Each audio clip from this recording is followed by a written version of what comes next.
Black Cat Lounge is sponsored by Beacon, a home for those who have a passion for filmmaking and the unusual. The Haunted Hinsdale House. Those who walk there do not walk alone. Paraware, apparel for the action-seeking paranormal investigator. Dragonfly art and soul for all of your magical, metaphysical, and spiritual needs. Mystery Control, your go-to feed for science, magic, true crime, the paranormal, and so much more. Niagara, one of the top rated destinations in Western New York. The Black Cat Lounge is part of the Paraflix Entertainment Network.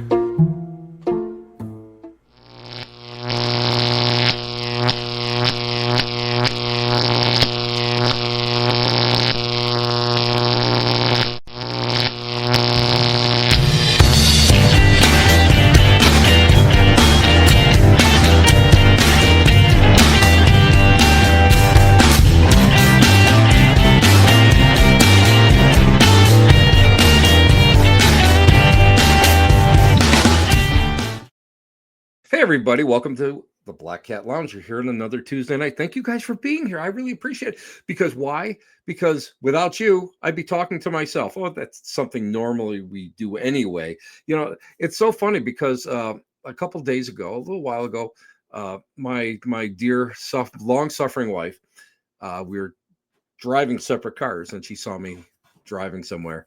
And she goes, we kind of pull back in the driveway at the same time. She goes, "Who the hell were you talking to in there?"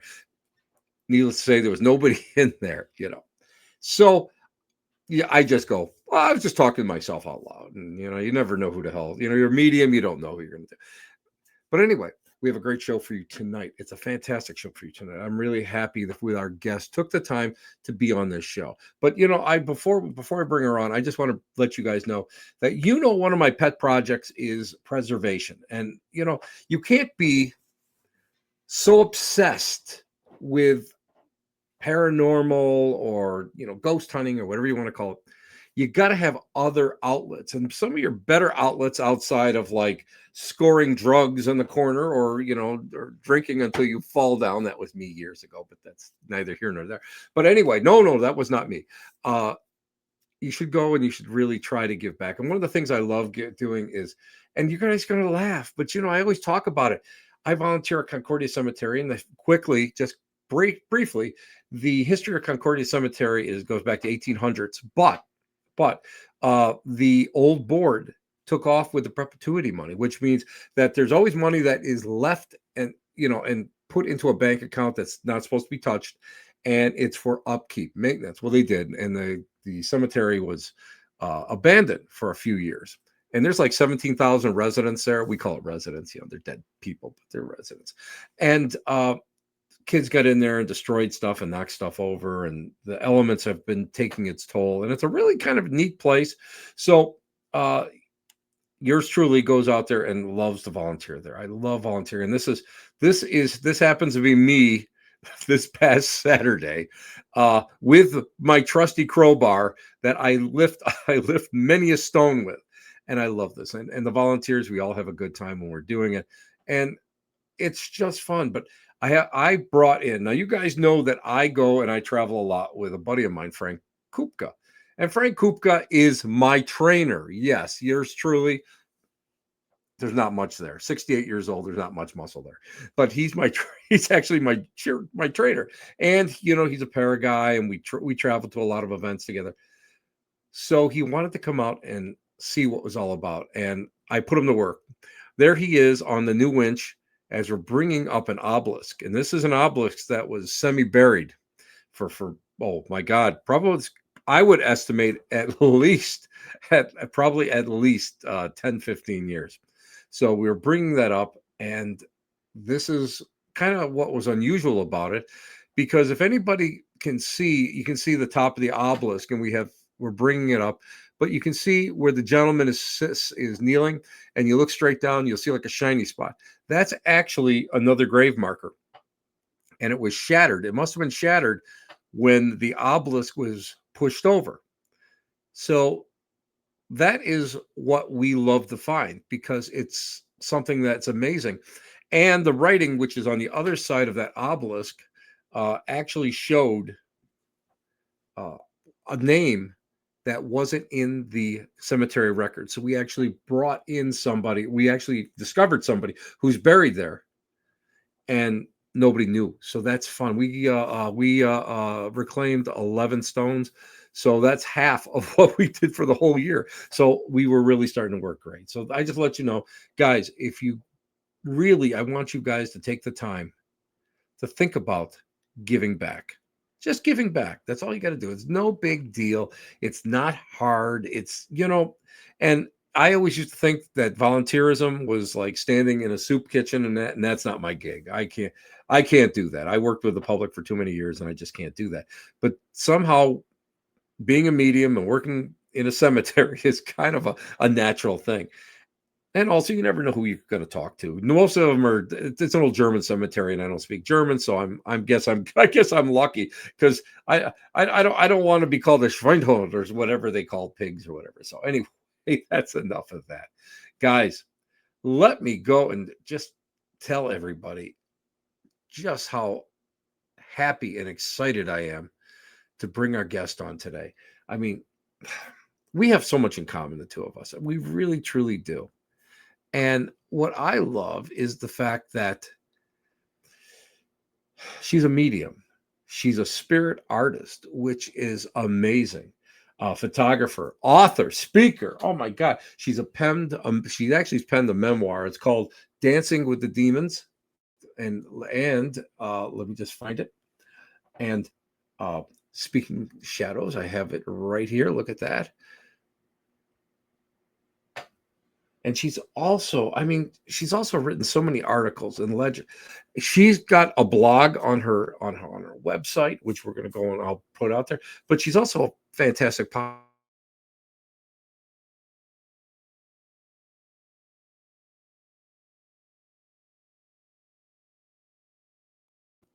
so anyway, her show, she had two shows, Small Town, Small Town Tales, and the Gateway Project, which features many, many interesting guests. I really love it. You know, what I love about her too, also, is her clarity when it comes to combining a goal or the reason for what we're doing. And how many times in the past have I said,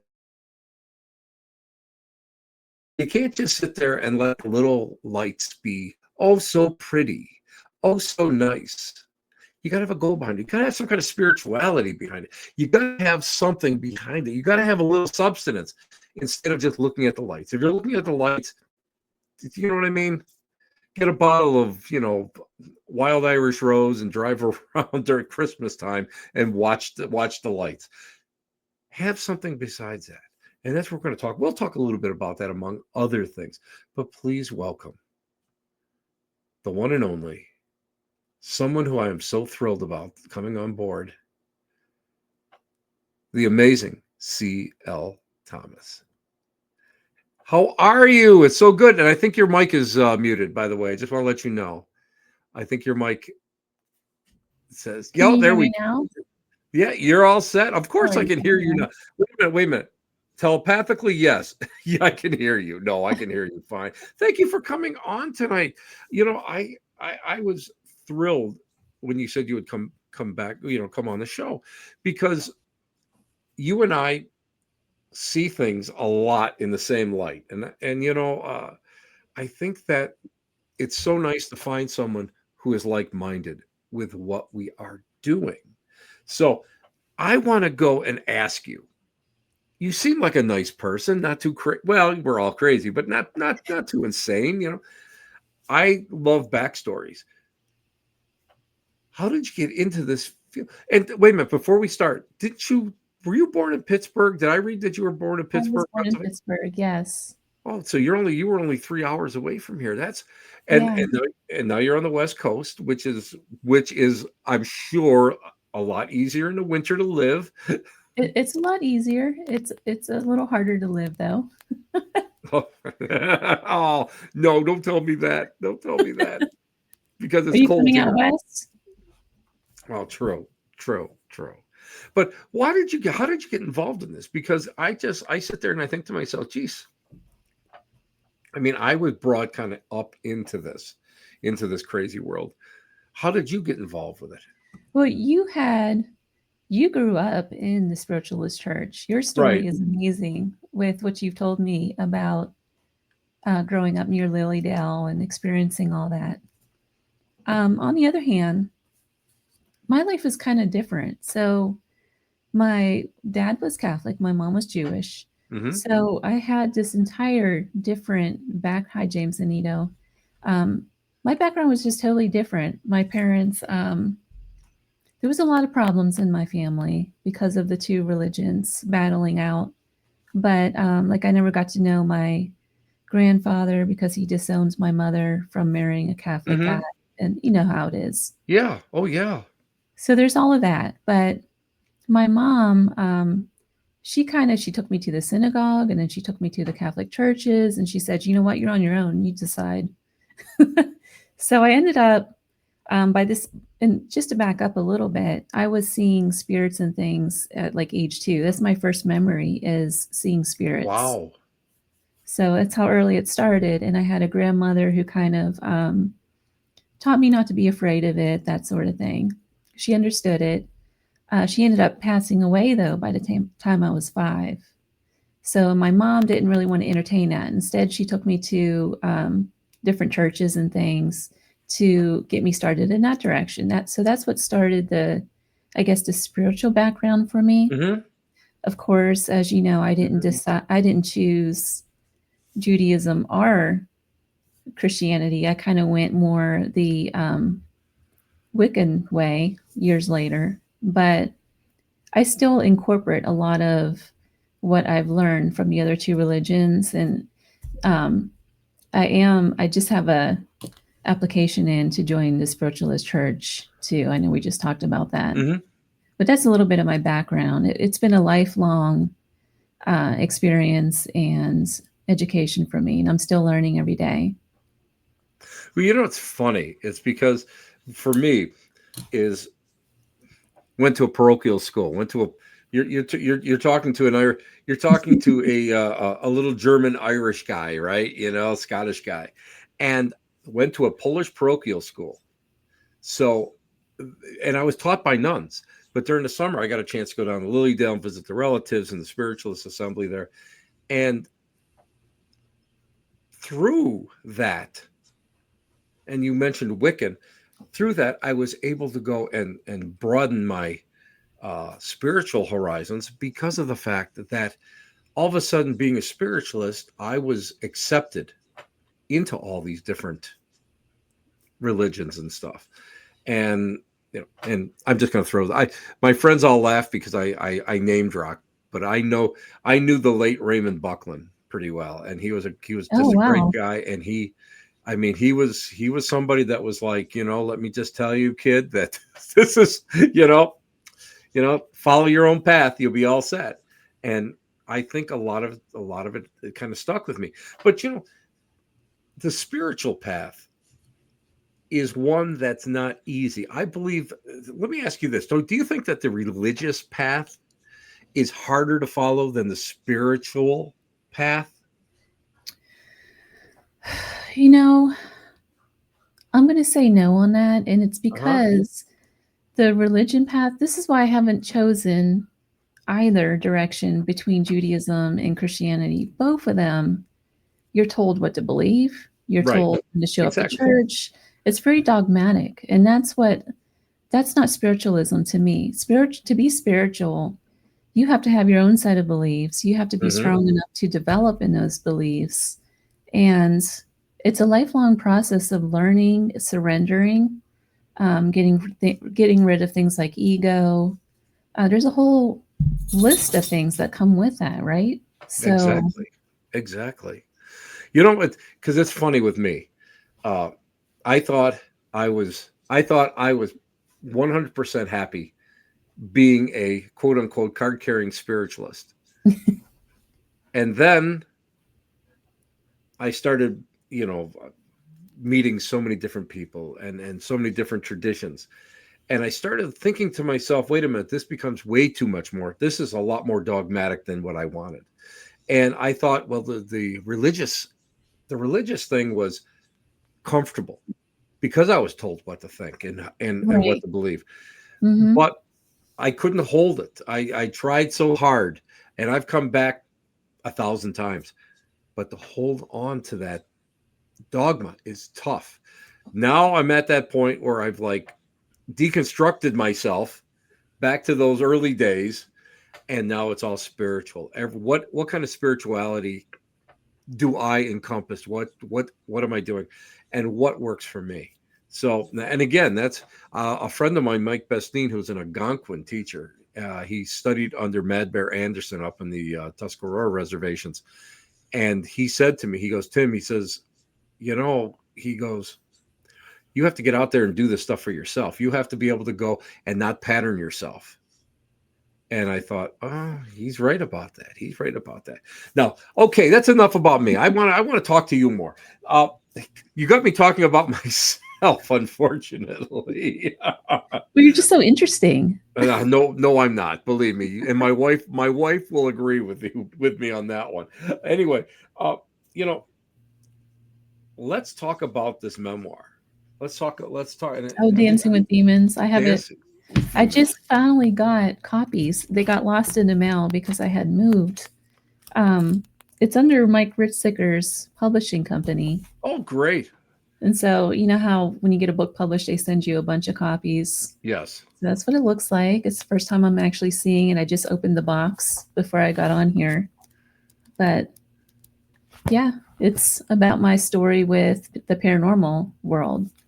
So Well, just let's talk a little bit about it because you know I know so many people that are spiritual that hate the paranormal, absolutely despise it for a number of different reasons. Let's what what's this story about, and how did you get involved with it? with the paranormal, I've always been looking for answers to why am I seeing these spirits? Why am I Uh seeing huh. these ghosts? That sort of thing. And throughout my entire life, I had Christianity telling me, "Oh, that's demonic. That's Right. not anything Right. good." And then, of course, Judaism just they don't believe in it either, so they'll tell you the same thing. And and then there's in between. There's like the different segments or different covens of witches out there, Hmm. right? And they're all different. And some stuff makes sense, some stuff doesn't to me. So I kind of went my own way with it. But I'm sorry, can you repeat the question again so I can get back Well, to no. that? I Oh kind of no, veered no off. problem. Believe me, I know. I just listen. Oh, look, squirrel. I know how. I know. I Squirrel. know how. I know Sorry. how it is. Uh, what I want to know is when you decided to write this book. Why? Oh, why? I'm sorry. That's all right. Yeah. I so I grew up seeing the spirits and not and looking for answers basically. That's where I was trying to go to with that. And Hmm. but I was never afraid of it. You know how you always hear mediums talk about they were who see spirits when they're children. They always say that they were afraid. There was no one to talk to about it.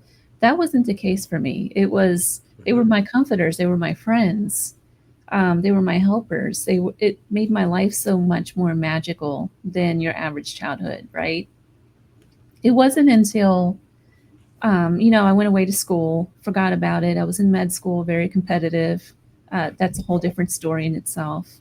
Um, but in med school, I was living in this house we were renting. It was an old house in Nashville, and it sat right on the Battle of Nashville, like the line. Hmm. So I would go out, I would like plant in the garden and all that kind of stuff, and actually dig up Civil War bullets, and I would Wow. find cute little 4-pounder cannonballs. I learned way more about the Not Civil War than not anyone not should. not to say that I don't know anything about the Civil War, as you can tell in my office here. Just that's But phenomenal. That's amazing to me. That's amazing to me. the house was severely haunted with this entity that it just, I was oppressed with it. There's no other word to put it. I was very oppressed by this entity that was in this house. And it changed my whole outlook on the paranormal. It was the first time I was ever afraid of it. I had lost a significant other to it. You know, we ended up getting into a really big fight. I was going to marry Mm-hmm. this guy. It was that bad. My best friend moved in afterwards, so I could like try to pick up the pieces after that relationship, and it just got worse and worse. It got to the point where I almost committed suicide over it.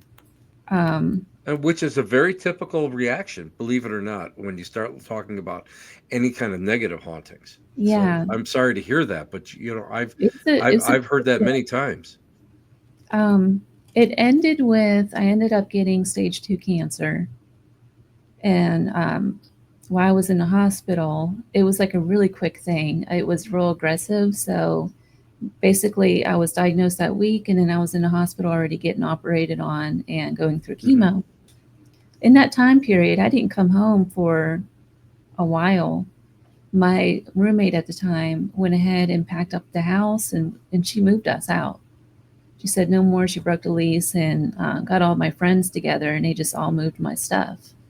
So it was pretty much the end of it. But that's why I wrote the book. I wanted to go into um, why that could have happened. I know now in the paranormal field, it's kind of trendy to say that negative entities don't exist. You know, there's all these theories now about all this stuff.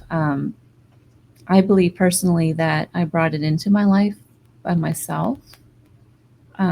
So yeah, there's a lot That now going. that's interesting. Though that's interesting because I'm an energy guy, and I'm not really. I worked with exorcists, and I've never really grasped that negative entity. But I can say that through the different cases I've worked, there's some nastiness out there. And I always remember Johnny Zaffis saying to me that if you happen to stay like doing this type of work, or you're influenced by it, or you're actually surrounded by it, which means living in a location, right person, right place at the right time may manifest out physically. And to me, that's exactly what sounds like happened to you, because you are a natural medium, and living in that environment had to be horrendous for your health. And I'm sure relationships fall apart. These are all things that happen. So I mean, to me, I'm sorry that you had to go through that, but I'm also happy that you're able to get out of that Mm, and become more of a whole person, become a better person of it. So guess what? It's on my It's on my reading list. I'll just let you know. I'll have to make sure when I see Mike next that I said I met you, and I'm gonna enjoy your work. But anyway, that to me is crazy. Now let me just ask you. We always talk about the negative entities and stuff. Do you feel? And I think you said something. You felt that you brought them to you. Why do you mhm. think? Why do you feel that you think that? Just some of the stuff that I was into at the time. You know, I kind of don't believe in the whole. You know how everyone says you open a portal, this sort of thing, and you let Agreed. it. I don't Agreed. really agree with that. So if you ever talk to somebody who, like I've talked to a lot of people now that's been in similar situations at that I was in. And that's why I kind of wrote the book to kind of help them counsel people to get out of that situation. Hmm. But when you do the initial interview with them, there's always something going on in their life. They have like a lot of drama around them. Right. They maybe they're on drugs or whatever it might be. There's Chaos. there's Yeah, always chaos. chaos going on with them. And I think that plays hand in hand with a lot of these negative hauntings like this. So, you know, people like to think that you call in a like a priest or someone, that's the only way to get rid of the negative energy, but that's false. You have to do It's kind of like weight loss. You have to do a complete lifestyle change to better yourself. Exactly. Exactly. Most places, most of the negative cases that I did was 90% schooling and educating the client, what to do, what they are, what's going on, and how to react. And trying to go and get them to clean their, most times you walk in there and the house looks like a bomb went off in it, or Mhm. and these are, and those are all signs that you look for. You look for these subtle things, these red flags, and you try to force it. But the problem is that sometimes, even though you clean it, even though you brighten it, even though you get people to go and start thinking about their spiritual selves, it just, that darkness just keeps coming back.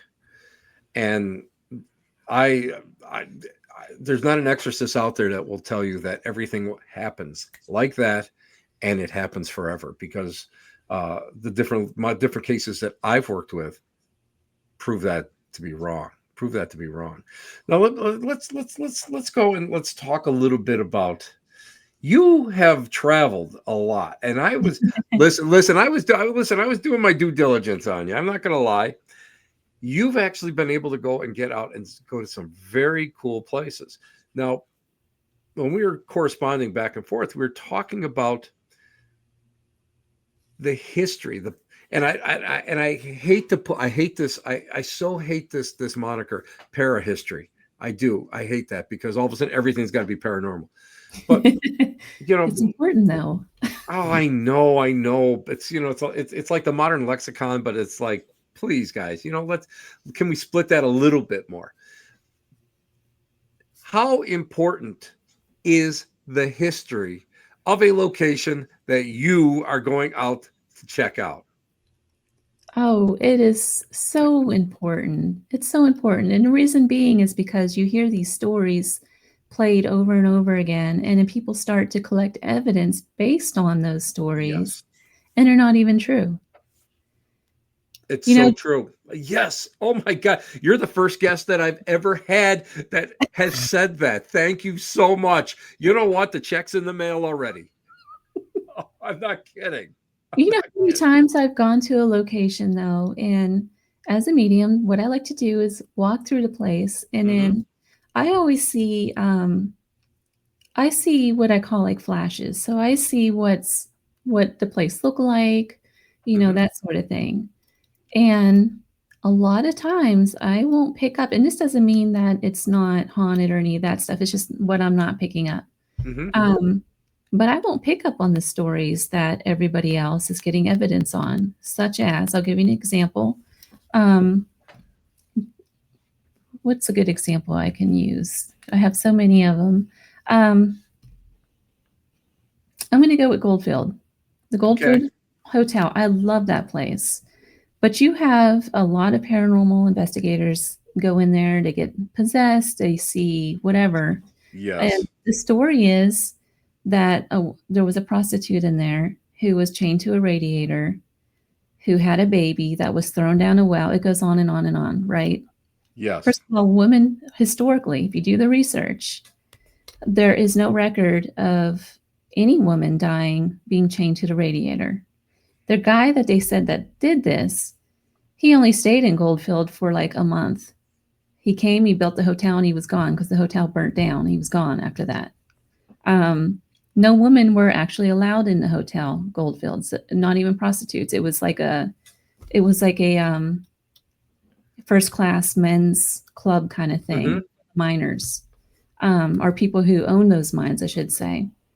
So we know right away that that's incorrect, right? There's no shafts in there where a baby could have been thrown down. So why are people picking up women's voices and babies crying? You tell me, but I think it's really important that we know the truth. 100%. There's too many times that I've been in these locations that somebody will say, "Oh my God, be careful of Wilhelm and be careful of so and so." And oh my God, it was terrible. And I was in there and this and that. And we're getting, There's no Wilhelm in the story, guys. None. None. They're not. It's not in the story. You talk to the survivors, they don't know anybody by that name. And a lot of times I often wonder where these people get these stories from. It's either A, objectively, they're looking and they're seeing something that triggers something in their brain. A church, an old church building in the city of Buffalo, everybody says that, oh, there's all these different people buried in the basement and buried outside and underneath these houses and stuff. No, there was never a cemetery there, but yet they're swearing by it. Or again, the Wilhelm name. There's no names. There's nothing in these places that have that. So it's either A, objectively, they're thinking that, well, just because it's this type of location,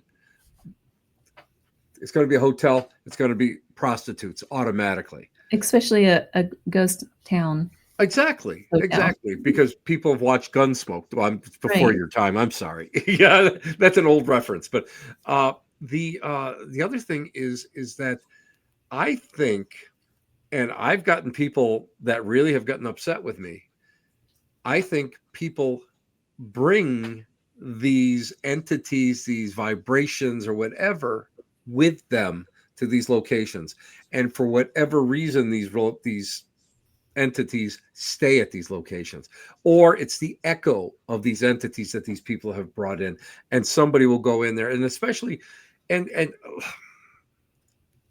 here's what torques me.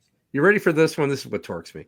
Really bad untrained mediums that go out there and they don't have they didn't have mentorship, but or they don't have a lot of experience, but yet they're going to swear by everything that they feel and see, and not understand that, a spirit will lie to you, and you have to realize that in your head, and they swear by it. And that's where people get in trouble. So thank you for saying that. It feels good to have a like mind in there, out of all the places you've been. Were you on the Queen Mary by any chance? That's a Queen Mary. Yeah, I was going to use that as an example, but I didn't. And you know why? The pool room. So right. The Queen Mary invited me out to do a solo ghost hunt. Awesome. With someone from their marketing team recently. So I got to spend the evening with them. It was a lot of fun. I'm blown away by that ship, though. I had no idea what to expect, but wow. I haven't been there in decades, but I loved it. And I had an uncle that actually came home from World War II from England on board that ship. So, on that ship? Wow. Yeah, so that's like amazing to me. That just amazes me and it's beautiful. It's just of those classic days, Mm-hmm. It's a great ship. But there's a popular story that everyone thinks that the pool room is haunted. And it's real interesting because we sat down there for a long time, probably about 45 minutes. And all I had with me was a little digital recorder. That's it. I didn't have anything else with me. And we caught voices of a female. We both heard it audibly even. But there's no historical record whatsoever of a Jackie drowning in that pool. So where does that come from? Well, let's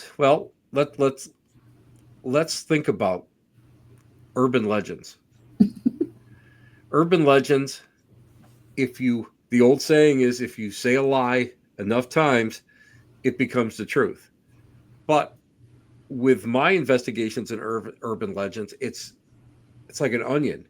You just keep taking all the little skin off, and finally there's a little kernel of truth somewhere in there, and it probably is not even close. So somebody by the name of Jackie, a kid that could have passed away on board or whatever, and it ends up then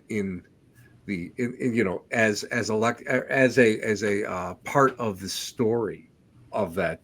And I mean, and we do know that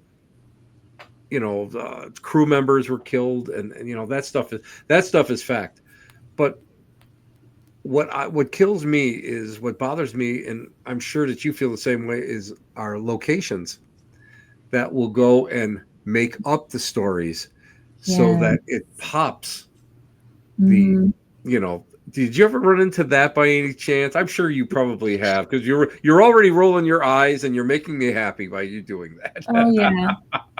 There's so many places that do that. It makes for good TV. That's all I can say about it. There's TV is TV, it's entertainment. And without ratings, you're not going to have that TV show. So, Exactly. how do you make a 30-minute of someone sitting in a dark pool room?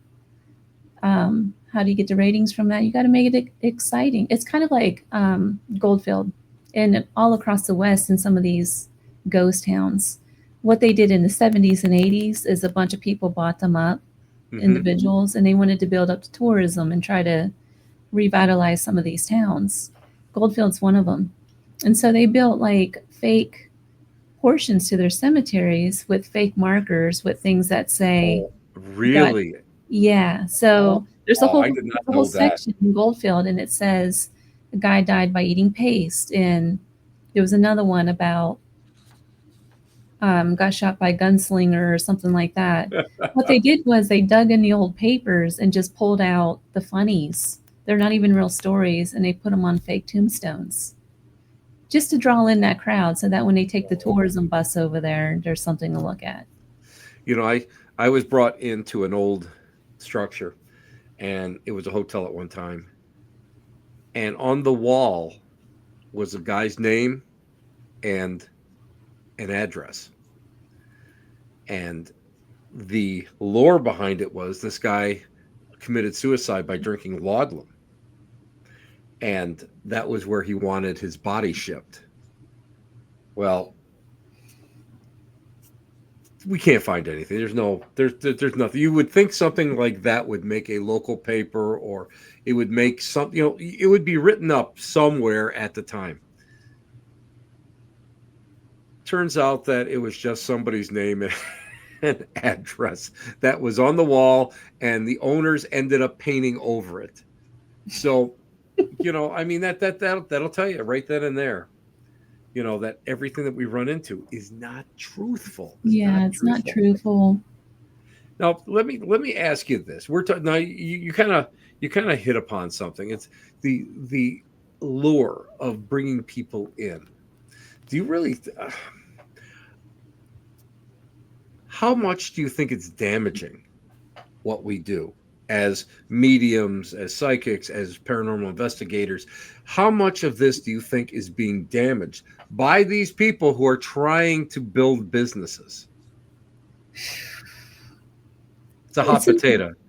yeah, that's a hot potato for sure. I know a couple locations. I'll talk about one. That place, I forget the name of it. I can't even believe I forgot the name of it. It's over by me. Shoot, what is the name of that place? I can't We don't have remember. to. You don't have to say the name. You can just Oh, talk about it. That's it, fine. it's it's the Opry House, the Armagosa Opry House out here. So that's kind of a good example. It's they don't allow ghost hunting in there anymore. But you had the show that went in there, and they talked about the opera singer and all of that. But she bought that place to turn it into a venue at some time, and that never happened. But what's damaging about that is she didn't have the money to put into it. So right now that place is in disrepair. It's Hmm. going to have to be condemned at some point because you can't put money into it. It's just that far gone. It's made out of adobe. So, Oh and we wow, had yeah. recent flooding here in the Mojave. It just completely melted the walls away in the back. So they're going to end up having to close the place down. But you have these people that will buy locations like that. They open it up. There's a lot of false stories to it. A lot of times, it's not really preserving the history of it. That history is being lost because that money's Exactly. not going back into the building. First of all, it's become like a venue, Exactly. like a Exactly. scare venue, and a lot of these places are kind of important. I see. I have. It hurts me because I've been a volunteer, been a docent at several locations. Uh, I've uh, volunteered in national parks on battlefields, and to me, it hurts when I start seeing like all these ghost tours. Yeah. Gettysburg, I'm just going to throw it out there, and I have a dear friend who actually runs one of the ghost tours, but some of them are really so bad, and their scripts are so bad, and it's not even close to what truly happened. And here's where it bothers me. These were people that were flesh and blood that lived through this horrendous deal, and now you're getting tourists walking through and you're getting a convoluted story that's not even close. That's not even close. And to me, that's really disrespectful. And I've seen it time and time again. And not just Gettysburg, I've seen it in so many other places.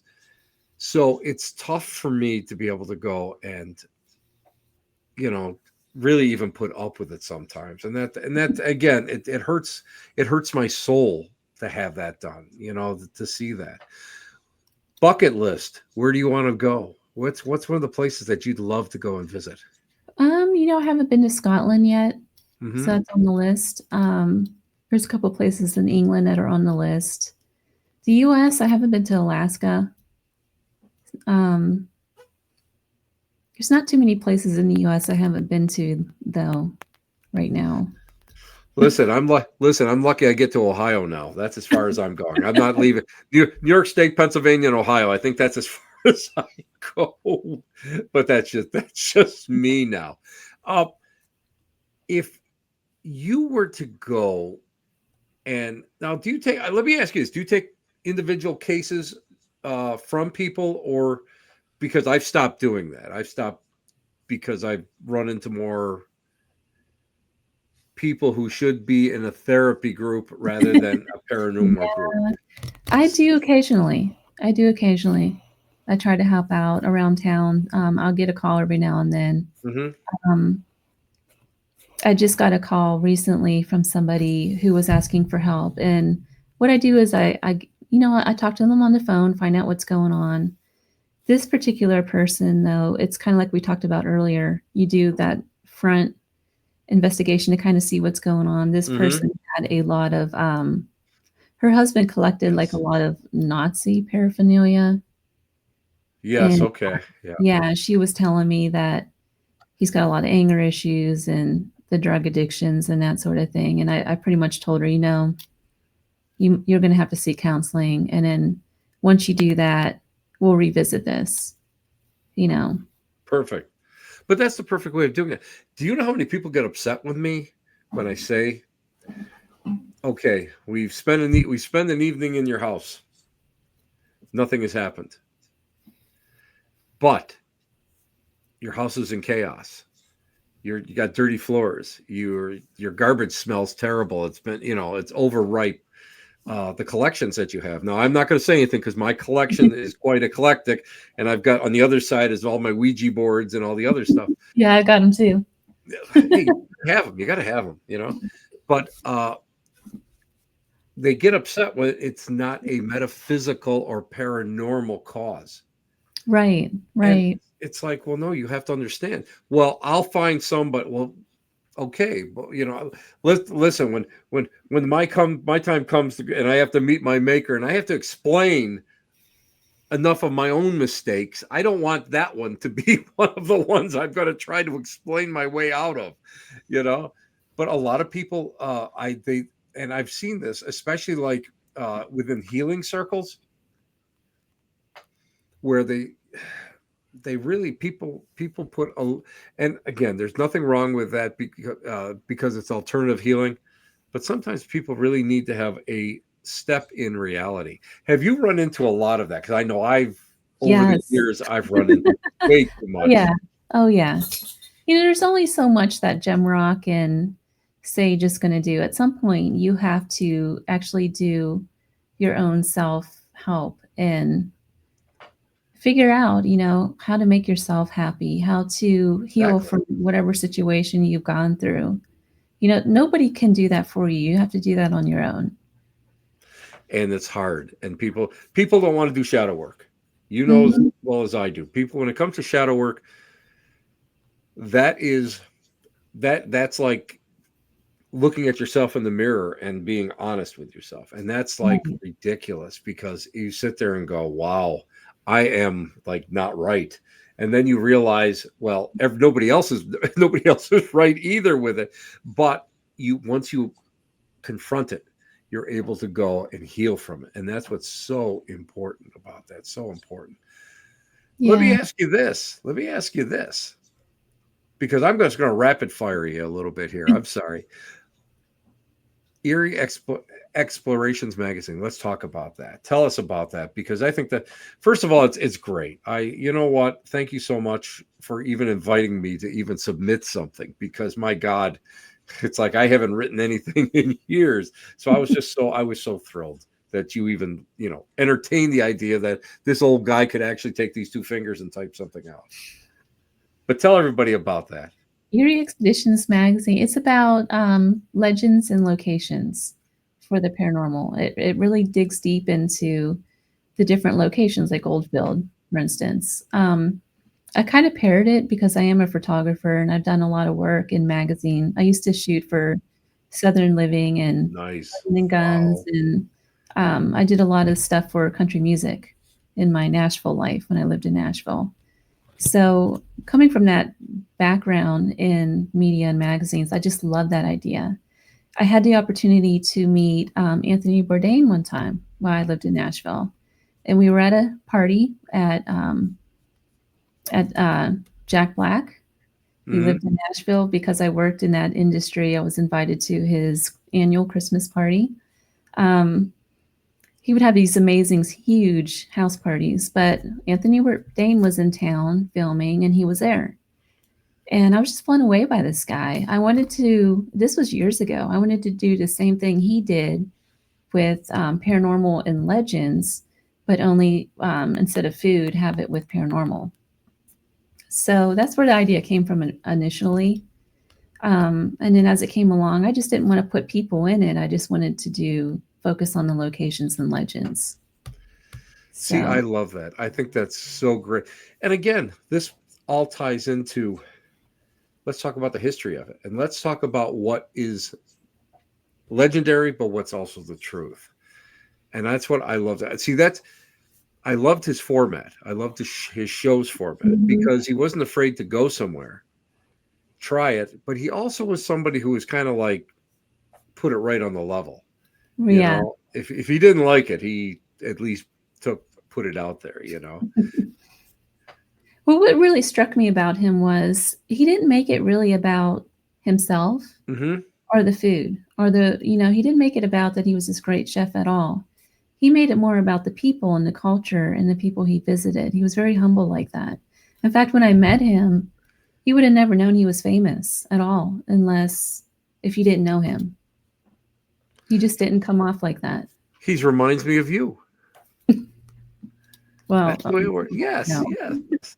But I mean, I think that's the hallmark of someone who is great within their field. Um, I know many people that I learned from, whether it was mediumship or paranormal or anything like even day to day when in my my reality job before I retired. Uh, they all stepped back.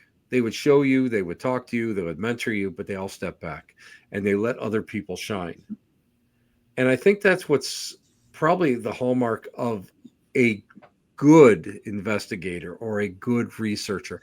And you talked about losing the ego. Now, I was taught that you shouldn't lose your entire ego because that's what makes you personable and that's how you can project yourself and be efficient with in your mediumship. But when it comes to everyday life and we're doing different things, you can't go and you can't allow yourself to be engulfed in that whole fame seeker. And Mhm. you don't want that because you don't you no longer become efficient with what you do. Now and I hate to always say this because there's some people out there that are going to just like you're talking about me, Tim. They become characters of themselves. And that to me has always been sad. To me, that's always been sad when you seek that out. And Yeah. it's so I mean it's what do you let me ask you now let me ask you this question. Let me ask you this question. At the end of I love it. I only ask. Now I'm going to tell you something. I only ask people who I really like this Uh-oh, question, I'm kind of scared. and yeah, it's a thought. It's sometimes a thought provoker. At the end of it all, you're dead and buried. There's an epitaph on your tombstone, and it's not "I ate paste." It's not going to be that. What would you like on it? That's a tough one. Gosh, that's tough. It's a I tough. don't know if I I'll, can answer that. I'll tell you mine. He was an okay guy. That's good enough for me. He's a good guy. Okay guy. Maybe it should be she tried real hard. Perfect. But perfect. Isn't that great? And you know what that shows your character. That really does. That really brings your character to life because of the fact that, you know, I was this or I was that. No. She tried really hard. That was perfect. That's perfect. So, tell everybody. I can't believe this is, we've got I 10 can't minutes believe. left. I mean, I can't believe how quick this interview went. Oh, okay. Let me ask you this one. Okay, let me ask you this one. What's on the horizon for you? Let let's. I'm just listen. I'm going to look over the top of your head. What's over the horizon? What is your personal goal in what we're doing? And it doesn't have. I mean, in the Oh, field or in writing or whatever. What's up in the horizon? What do you see yourself, or what are you trying to manifest for yourself? um, I just want to, first of all, what I want to do, what I want to accomplish lifelong in this is serving spirit. That's my Hmm. answer for that. And nothing more with that, just serving spirit, because I believe you're given these gifts to do that. So that's that. Perfect. Um, I'm working on another book to release. Oh, great. Yeah, Wonderful. I'm excited about that. The magazine I'm hoping to launch, if I, hopefully, we'll see how that goes. It's not getting a lot of support right now, but we'll see down the road. Different people. I do have plans to attend a couple Paracons I was asked to go to next year. So I might go and do that. Um, Awesome. That's fantastic. I don't know. I plan on doing a lot more spirit art though in the future. That's what I really want to do. And I'm also working on some little documentary film projects. So, That's great. That's just, but what I love about you is that you're multi-talented, multifaceted. And I love the fact that you've taken your life, all these life lessons, all these wonderful experiences, you've mixed them up, but you're already going and trying to level them out, serving spirit, being that being that conduit, going there and helping people on both sides. That is that's the basis of true spirituality, isn't it? That's the way that I've it always is. felt. Yeah. Yeah. I mean, it's a people don't get that because people are doing, and the big thing that it drives me up the wall is people are always like concerned about the financial aspect, what we're doing down the road. And I know so many of the I hate to call them celebrities because I mean I know so many of them personally, so they're more friends of mine. But I know so many of them that really need to do this in order to bring in a paycheck or whatever, and it's tough. That's a tough thing, and I often wonder if we sell our souls when we start taking that paycheck. And I know I've taken a paycheck to do with appearances and that sort of thing, and it's an exchange of money or exchange of energy, which I feel is important, but I'm a firm believer when that becomes your sole purpose, I think you've lost sight of the original idea and why you started getting involved in it. Yeah, I think it's a fine line, right? If you bring in money, you have to pay for yourself to live, right? But then we have Exactly. to ask ourselves, what is that standard, first of all? If you're going to do something like this, do you really need to live in a $5 million house? And you know what I mean? Like, what's your bottom line there? Are you living above your means? Because I think for some of those people, they might be just being realistic about it.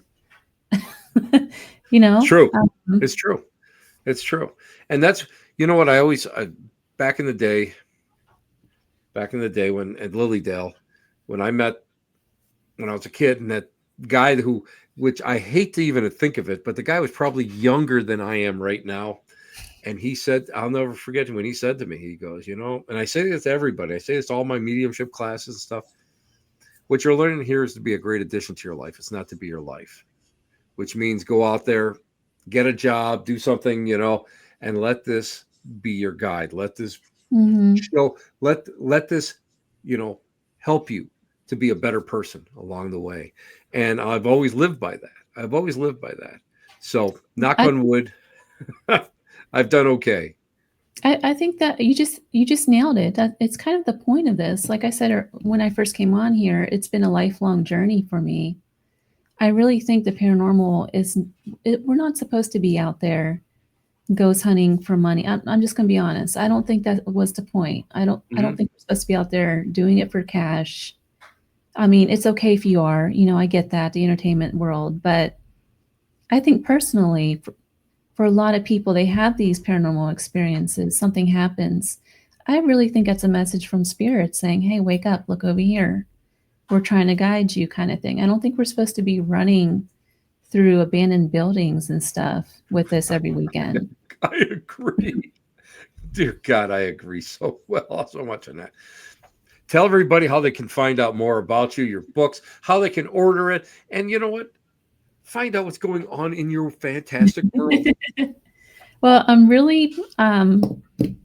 kind of social on social media. So if you find me on Facebook page and Instagram, I'm always posting where I'm at.